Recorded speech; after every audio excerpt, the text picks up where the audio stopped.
Good morning. Yes, the title of my paper is Unfaithful Women at King Arthur's Court, Punishment and Shame.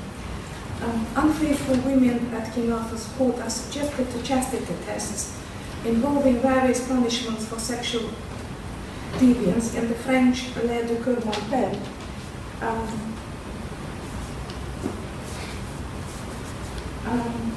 which is dated to the 12th century. The main plot of the lay is centered on a magic mantle which shrinks or stretches to expose a woman's unfaithfulness. The lay, with its esprit gallois pushing it in the direction of Fabliau, was considered by scholars to be an early parody of certain aspects of Arthurian romance, a hybrid between a comic tale and a romance. In the 13th century, the lay was rendered into prose. In the Norwegian Mortal saga, or Skikju saga, at the court of the Norwegian king Håkon Håkonsson, and is preserved only in Icelandic copies of the Norwegian original, 14 manuscripts dating between the 13th and the 19th centuries. The saga opens with a prologue, which has no correspondence with the French original, praising King Arthur as the best ruler and his court as having no equal in the world. However, the rest of the saga is at odds with the prologue in that its plot is connected with the denunciation of the ladies of Arthur's illustrious knights for failing a chastity test and therefore casting doubt on the accomplishments of the knights themselves. The main narrative in the saga closely follows the French original. Both starts with a description of King Arthur celebrating Pentecost with his court. Not only dukes and counts are present, but also married women, married men and bachelors, and each is asked to come with his beloved. The court assembles on Saturday and goes to church on Sunday. After the service, the queen invites the ladies into her parlour till the feast starts. However, King Arthur has the custom of not starting his dinner till he hears of some adventure. So everybody rejoices when they see a young man riding into King Arthur's hall. The young man dismantles and declares that a lady from distant lands sent him to King Arthur's court with a gift. He acknowledges the king's right to reject it, but adds that in that event, he would never find out what the gift was. The king agrees without hesitation to receive the gift, and the young man produces a beautiful mantle woven by an elf woman. He asks the ladies at King Arthur's court to try the mantle on, explaining that it would only fit a chaste maiden, or a woman loyal to her beloved, or a wife who had never been unfaithful to her husband. Gawain, in the saga called Valvan, pulls out the ladies, not telling them about the properties of the magic mantle. First the queen tries on the mantle, but it turns out to be too short for her, which makes her blush with shame and then turn pale with rage and anger. Next, the beloved of King Arthur's son Aris tries the mantle on, but it turns out to be even shorter. Valvan remarks that there is less falsehood in the queen than in Aris' beloved. At this point, the truth about the power of the mantle is declared by Kay, the counselor, who states that the mantle tests loyalty, constancy, and love. This makes all the ladies go away from the mantle as far as they can. King Arthur suggests that the magic mantle should be returned to the young man and taken away. But the young man demands that all ladies try it on. Kay is so confident that his beloved has nothing to fear that he urges her to try the mantle on. But the mantle becomes so short on her at the back that it barely reaches her knees, and at the front it doesn't cover them at all. Unlike Kay, Valvan doesn't want his beloved to try on the magic mantle, but when she does put it on, it turns out that the cloak stretches to 4.5 ells at the back, but in front it barely comes down to her knees and is still shorter on the left side. Kay interprets the position of the mantle as showing the exact manner in which Valvan's lady and others were unfaithful. The mantle exposes those parts of their bodies that should not be exposed, and shows exactly how the tested women sinned. Their nudity signifies shame, loss of social status, powerlessness, and vulnerability, which is physically manifested in their being sent to shameful places beside those who were already sitting there. The end of the saga has more to do with the didactic function than with entertainment of the audience. The creator of the saga follows the lay in relating the events succeeding the public shaming and humiliation of all the ladies at King Arthur's court. The king's jester, Girflet, is sent in search for other ladies who have not taken part in the chastity test. He brings Caradin's beloved, unnamed in the saga as well as in the French lay, who had been unwell and couldn't appear in public before. Her beloved Caradin, or Carados in the lay, loves her so much that he doesn't want to know the truth about her behavior. However, the mantle fits her perfectly, it reaches the ground evenly on both sides, and is awarded to her as prize for her chastity. The young man confesses that he had been wandering for a long time, but had not been able to find a single chaste lady before. The creator of the saga concludes by saying that he had received more news of the magic mantle, and that it would soon be put to test again, but that he would not want to accompany it, lest mighty men receiving this gift might not treat him fairly. And in general, he says it's better to conceal rather than reveal, and not to say anything about ladies other than good. The history of the magic mantle before it appeared at King Arthur's court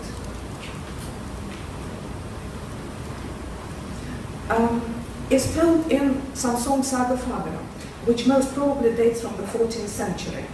From Samson's saga, we learn that 4 elf women had been weaving a magic mantle for 18 years for Konung Skrymer from Jotunheimer as punishment for stealing wool from the fleece of a beautiful man.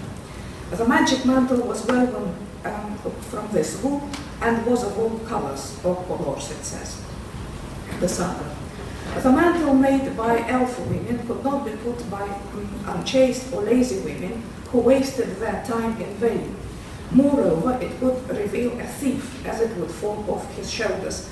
Thus, we understand that no properties are ascribed to the magic mantle in Samson's saga in relation to the Mortal saga.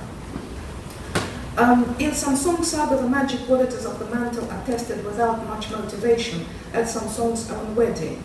No woman except Valentina, Samson's bride, can try the mantle on. Samson nevertheless gives it to another lady, but a Viking seizes it from her, takes it to Africa, from where it is sent to the British Isles by a lady called Elida, and at this point the action of Mortal saga develops. As Samson's saga is considerably later than Mortal saga, the latter clearly predates the former, and the chastity test in Samson's saga must have been inherited from Mortal saga. Therefore, we are right in showing the relation between the two texts the way we have shown that. The plot of Mortal saga served as a basis for the plot of Skikju Rimur, most probably dated to the 14th century, which contained 3 Rimur or cantos consisting of 644-85 quatrains with alliteration and rhyme. The story told in the Rimur has additions taken from other sources, especially from Samson's saga. Thus, the elf women are mentioned, though not 4 of them, as in Samson's saga, but only 3. They also weave a wondrous garment, but not for 18 years, but only for 15. The garment is made of white velvet and embroidered with beautiful flowers, and brought in a painted chest, unlike the wallet in the saga, which probably was a more natural object to carry things in Iceland. The properties of the mantle are explained by the messenger as revealing ladies who have not kept faith with their lovers. However, the main story is the same as in the Mortal saga as in the French lay, but some narrative elements of the Rimur go back to Mortal saga, but not to the lay. Thus, in the saga and in the Rimur, the queen sends Gawain to King Arthur to ask why the king is postponing the feast, whereas in the lay, Gawain sends Kay. I think it makes it possible to disagree with those scholars who suggest that the Rimur go back directly to the French text. The action of the Rimur is set in England, in Yarmouth, a port well known in Iceland. The prologue praising King Arthur is shortened, praises to the queen are shortened even more. Like in Mortal saga, she is the first woman to try on the mantle. After King Arthur vague remark concealing rather than revealing the properties of the mantle, he just says it will be worn by a lady who is without blemish. As soon as the queen tries on the mantle, it falls down so smoothly over her lap that it played upon the ground, but in the back it was rather short, as though someone had stuck a fox there. I heard it from everyone, the cloak barely hid her cuff. In the saga it doesn't reach her heels. The second lady to try it on is the beloved of Prince Esther in the saga, Prince Aristes, but the mantle barely reaches her knees. For the third woman, the mantle barely reaches the middle of her left thigh. The fourth woman to try the mantle on turns out to be Kay's beloved, and her test is preceded by a dialogue between the two lovers verging on mockery on both sides. The lady claims that she has no fear, but doesn't want to try on the mantle because she doesn't want to push herself forward before more prominent women, as thousands of them have already tried the mantle before. Kay's beloved fails the test as the mantle comes down to her knees at the back, but in the front reaches only her navel. In the saga it becomes so short for her at the back that it hardly reaches the hollow of her knees. At this point, the creator of the Rimor comes to a conclusion regarding the second property of the mantle. He says that it not only shows that the lady was unfaithful, but reveals the manner in which she transgressed. He says, now it is shown how they failed. After more ladies are publicly humiliated, the mantle is given to the only faithful woman at King Arthur's court, whose name is Cardon, wife of Caligras. The ending of the Sticky Rimor also differs from the saga, in that a further punishment is added by King Arthur, who sends all the disgraced women away from his court and all his knights to the wars, where he says they will find better wives. The poet adds his own punishment, a fourth punishment, to the story, saying that any woman who had heard it and laughed is clearly unfaithful and should be burnt with fire from navel to knee till she confesses. The punishment envisaged by the poet is probably related to the teaching of the church concerning the punishment awaiting the lecherous in the other world. The creator of Rimor must have been acquainted not only with Mortul saga but also with the Rex saga, as he borrowed from it a number of the guests at Arthur's court, such as the king and queen from the land of dwarfs, a beardless king of the land of small maidens, mentioned in some song saga, with his 8-year-old queen, King Felix, who was 300 years old, with his huge and fat wife, whom he had been married to for 200 years. These guests are taken from the episode of the wedding in a Rex saga, and are also subjected to the mantle chastity test. As the composition of the Rimor and the saga, which served at its basis, presents essentially an open frame structure, it easily allows the addition of new chastity tests not mentioned in the saga. The magic mantle test used in chastity test was known not only in Scandinavia, where it came from, France, but also in Germany and in England. In Germany, a second translation of the French Le de Portmantel must have been made if we consider the lost Norwegian translation to be the first. The Middle High German metrical paraphrase of the same plot, Der Mantel, late 12th century, was ascribed to Heinrich von der Türlin by Otto Warnach, who thought that it was meant as an introduction to a longer poem narrating the heroic feats of Lancelot. Though other scholars, Bernard Kratsch, for example, on the basis of starting vocabulary and style, argued that this authorship is dubious. Otto Warnach based his hypothesis on the analysis of Heinrich von der Türlin's only known poem, Die Krone, 1230, which contains two chastity tests by means of a goblet and of a glove which turns its wearer invisible, whereas any part that remains visible betrays infidelity. Only a fragment of 1,000 lines has come down to us. The text breaks at the point when Emile tries on the mantle, so halfway through the narrative. The German version is on the whole closer to the French original than the saga, which might be accounted for by its poetic form. It's composed in rhyme couplets. However, the German version resembles Mortul saga in that it introduces a panegyrical prologue devoted to King Arthur. It also remembers Sticky Rimor in that it adds the characters of Erec and Denis, who are not mentioned in the French original. The Middle High German poem would have served as a basis of one of the episodes in the poem by Ulrich von Sachsenhofen, Lanzelet. The magic mantle forms the center of a single scene here, mentioned here with reference to new names but not with a new story. A seafarer sends a maiden to King Arthur with a gift. She asks the gift to consent to receive a gift without asking about its nature. The king agrees, and the maiden takes out a mantle of all colors ever seen by human eye, embroidered with fish, animals, birds. The king's promise makes all ladies try on the mantle, which will be given to the one it fits. More than 200 ladies prove unworthy of it, even the beautiful and kind Queen Geneva and Elode the Pure. In Ulrich's poem, the maiden who brought the mantle explains the reasons for the ladies' failures. She says that the queen's transgression is not in deed, but in thought. It is caused by King Arthur watching over her too strictly. Kay's beloved promises much, but doesn't fulfill her promises. The wife of King Giflet is embarrassed by her husband's insufficient height. And Sir Khaled's wife resents the way he makes her company on his adventures. Some other woman turns her thoughts to other men because her husband, who she loves too much, doesn't pay enough attention to her. Another woman takes gifts from men but doesn't reward them, etc. In contrast to all previous versions of the plot, based on mental chastity tests, Ulrich's poems describes transgressions of thought rather than of deed, and relates them to failures to observe the conventions of the courtly game of love in the spirit of the Amora by Andreas Capellanus. After Ulrich, the mental chastity test is used in 15th century Fachmannspiel. Der Lunetten-Mantel, I'm a bit concerned about my timing, so if you allow me, I won't return the plot of the Fastnachtspiel, and it is also used in a Meisterlied attributed to Meisters in the Bruns, Lunetten-Mantel, also dated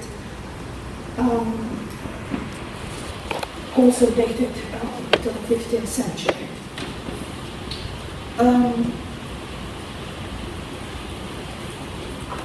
In spite of variations which the plots of the texts that I've just enumerated presents, the main plot retains the same structural elements, which are the magic mantle of supernatural origin that goes back to elf women or is in the possession of a dwarf, like in the Meisterlied.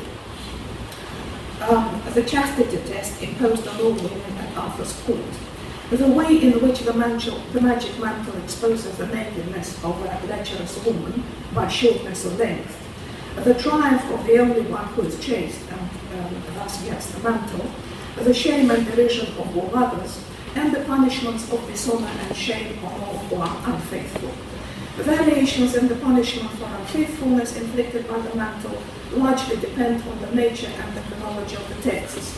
In all the texts, the main punishment consists in the magic mantle publicly revealing, through the way it fails to fit, the way in which the woman was unfaithful. A second punishment comes from the love of the unfaithful woman who declares his loss of love. A third punishment is imposed by the court. The woman becomes an object of public derision and mockery. This third punishment by shaming is manifested materially in a change of status and seat. The lovers of the unfaithful women are punished less severely. They become objects of scorn and derision to other men. In the later text, additional punishments are given. In the ballad of the boy in the mantle, further details of women's nakedness are mentioned, and as equally an additional punishment for burning unfaithful women with fire is added. Thus, it's possible to conclude that in Old Norse, English, and German traditions, we deal not with parallel plots, but with variants of the same plot, which most likely goes back more or less directly to the French Le de Courmantet. However, the origin of the plot, with all its variants, is far from being clear.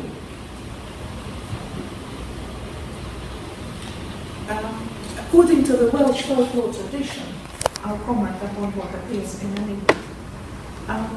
According to Welsh folklore tradition, only reflected in manuscripts of the 14th, 15th century, the mantle which could test a woman's chastity belonged to Tegar Goldbreast, wife of Paradox Strong Arm, and was counted among the 13 treasures of the island of Britain.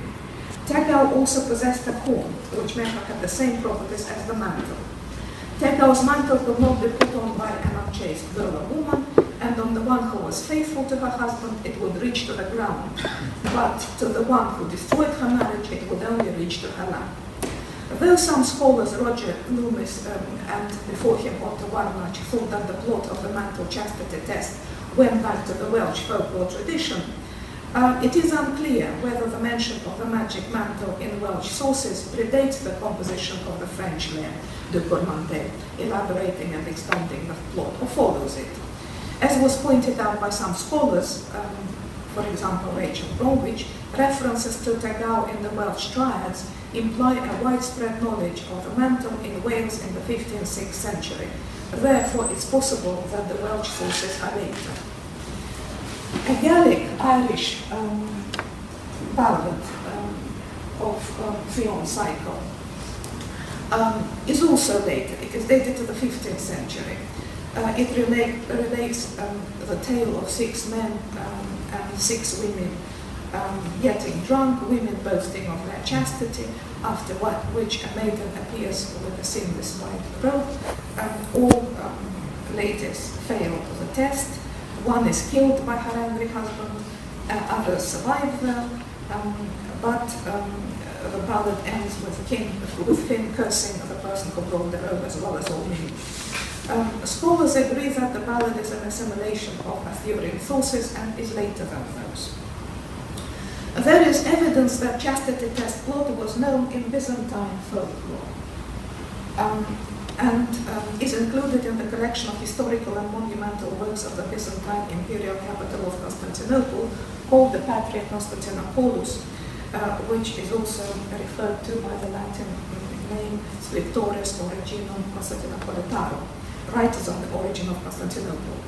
The Patria is a late and antique literary source devoted to local historical, topographical, and folklore legends.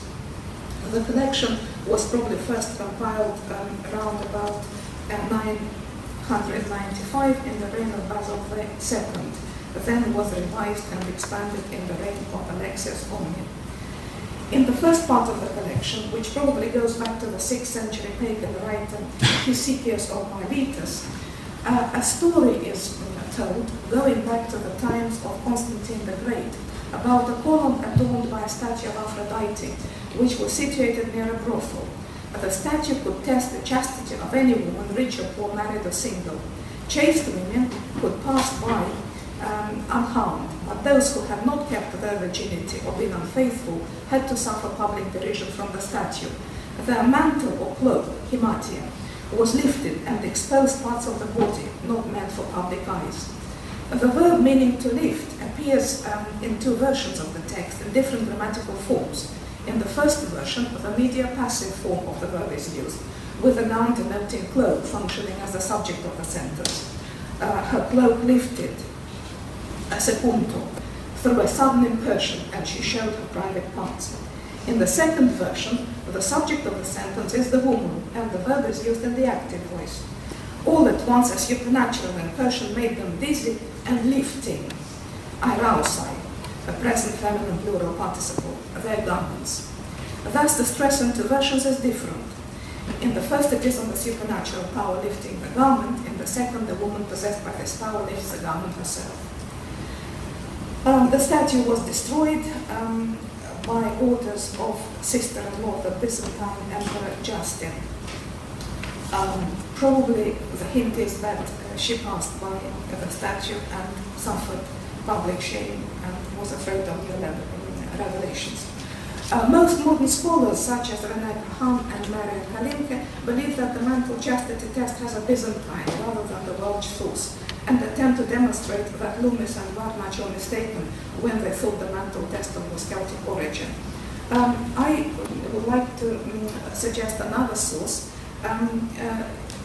It is of course possible that the creator of the French lair could have been familiar with the Byzantine folklore tradition. However, I'd like to mention that the chastity tests are recorded in early literary sources. Thus, in the 3rd, 4th century, Iliadorus of Emesa composed his Ethiopic, the Ethiopian story, which can be called an ancient Greek romance of Theagenes and Chariclea. In the Ethiopian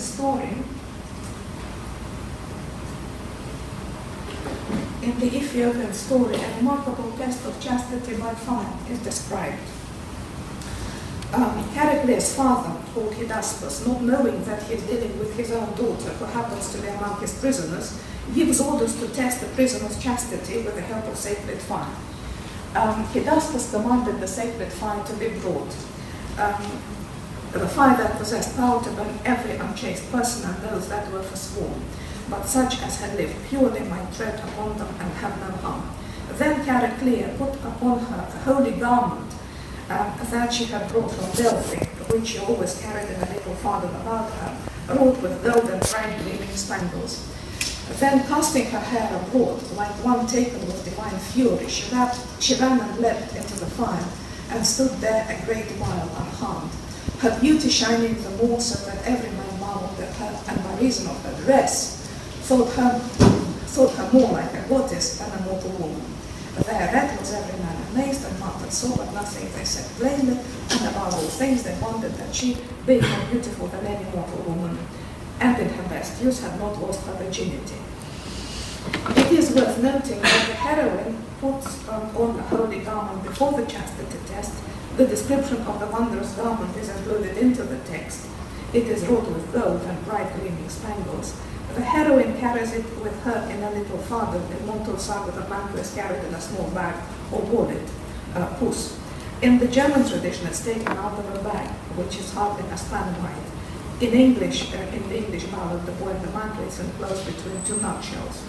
The origin of the garment is given. Chariclear had brought it from Delphi. I think that probably this is the earliest literary source that mentions a garment in connection with the chastity test. And I think that it is not unlikely that it could have been inherited from ancient Greek folklore tradition. In the case of Greek, Byzantine, and Celtic sources, we deal with parallel plots related to chastity tests, and not with variants of the same plot as in the medieval literary tradition. Literary sources such as Heliodorus Ethiopica find support in historical sources, which show that as early as the 8th century, chastity tests were part of everyday life and were usually conducted exactly as in Heliodorus Ethiopica, with the help of fire and water, and were preceded by fasting, compare King Arthur's refusal to eat before the mantle chastity test. Both types of chastity tests are founded on the expectation of a miracle, violating the normal laws of nature, and include several basic variants. Most frequently, the tested woman was asked to take hot iron, carry it for a few steps, and put it on the ground. After that, the hand was bandaged and expected. 3 days later, if the wound was clean and free from pus, the woman was declared chaste. Variants of this test include walking on hot iron, exactly like in Heliodorus, immersing a hand into boiling water, or full immersion into cold water, lake or river. In the latter case, the guilty woman appeared on the surface as the water didn't allow her to drown, as if rejecting her. If she did drown, she had proved her chastity, but lost her life, reducing further the extremely limited number of chaste women on earth. Apparently, this practice went out of use in the 12th, 13th centuries, just at the time when chastity tests found their way into medieval literary texts, where mantle tests form a variation on the plot, the most famous being the one in Tristan and Isolde. Chastity in literary traditions is tested by means of various objects, not only mantles, but also drinking horns. The husband or the wife of the unfaithful, the husband of the unfaithful wife spills the drink. Thus, the French poem The Lady Coeur, attributed to Robert Pickett, composed in the 12th century, is thought by some scholars to antedate the mantle test. And the poem tells the audience that all husbands at Arthur's court, starting with the king himself, spill their drinks one by one and get very angry with their wives.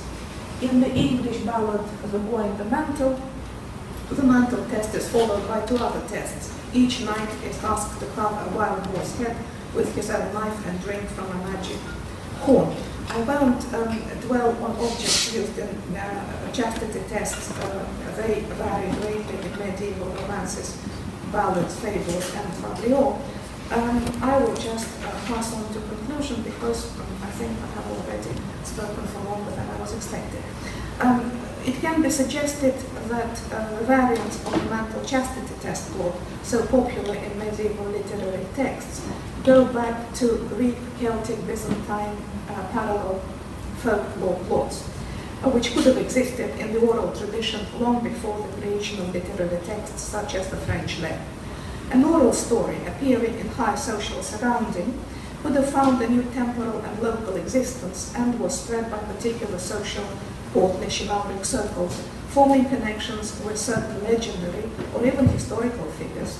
It's not surprising that a plot being adapted into a chivalric surrounding acquired associations with its most idealized hero, a knight par excellence, hence the panegyrical prologue to King Arthur. The new development of a genetically oral plot was probably caused by its appearance in a Christian community, hence the notion of sinfulness and elements of misogynism.